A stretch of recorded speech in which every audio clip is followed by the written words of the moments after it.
बहुत समय पहले मिस्र में एक शिशु था जिसका नाम मोसेस था। वह उस समय पैदा हुआ जब उसकी जाति इजरायलियों के लिए समय कठिन था। फिरौन जो मिस्र का राजा था उनकी बढ़ती संख्या से डरता था, इसलिए उसने एक बुरा नियम बनाया। इजरायलियों के सभी लड़के बच्चों को हटा दिया जाना था। लेकिन मोसेस की मां नहीं चाहती थी कि यह उनके बच्चे के साथ हो, इसलिए उसने एक साहसी योजना बनाई। उसने मूसा को एक टोकरी में रखा और उसे सावधानी पूर्वक नील नदी के किनारे नरकटों के बीच रख दिया। फिरौन की बेटी ने नदी में नहाते समय टोकरी को पाया। उसने रोते हुए बच्चे पर दया की और उसका पालन पोषण करने का निर्णय लिया। तो मूसा फिरौन के महल में मिस्र के एक रजबाड़े की तरह बड़े हुए, हालांकि वास्तव में वह इजरायली थे। जब मूसा बड़े हुए, उन्होंने देखा कि फिरौन इजरायलियों के साथ कितना बुरा व्यवहार कर रहा है। उन्हें कड़ी मेहनत करने के लिए मजबूर किया जाता था और अक्सर पीटा जा रहा था। इससे मोसेस परेशान हो गए और एक दिन उन्होंने एक मिस्री प्रहरी को मार डाला जो एक इजरायली गुलाम को पीट रहा था। इसके बाद उन्हें मिस्र छोड़ना पड़ा, इसलिए वे बहुत दूर एक जगह चले गए और वहां कई वर्षों तक रहे।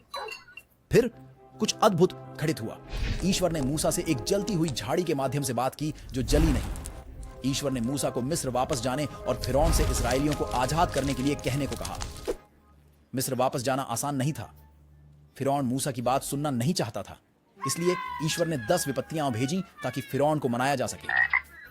चारों तरफ मेंढक थे, कीड़े और दिन के समय भी अंधकार था। अंत में आखिरी और सबसे दुखद बलाओं के बाद फिरौन ने इजरायली लोगों को अनुमति देने के लिए सहमति दी। मुक्त। मूसा ने इजरायलियों को मिस्र से बाहर निकाला, लेकिन उनकी यात्रा समाप्त नहीं हुई थी। जब वे लाल सागर तक पहुंचे तो फिरौन ने अपना विचार बदल दिया और अपनी सेना के साथ उनका पीछा किया। लेकिन मूसा ने परमेश्वर पर भरोसा किया।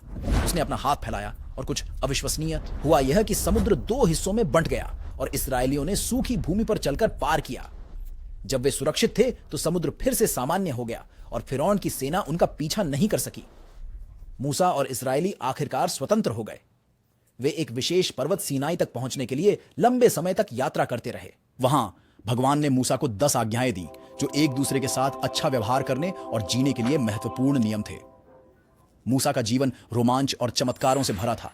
उन्होंने एक टोकरी में एक बच्चे के रूप में शुरुआत की और एक महान नेता बन गए जिन्होंने अपने लोगों को स्वतंत्रता प्राप्त करने में मदद की और उन्हें दयालु और न्यायपूर्ण जीवन जीने का रास्ता दिखाया।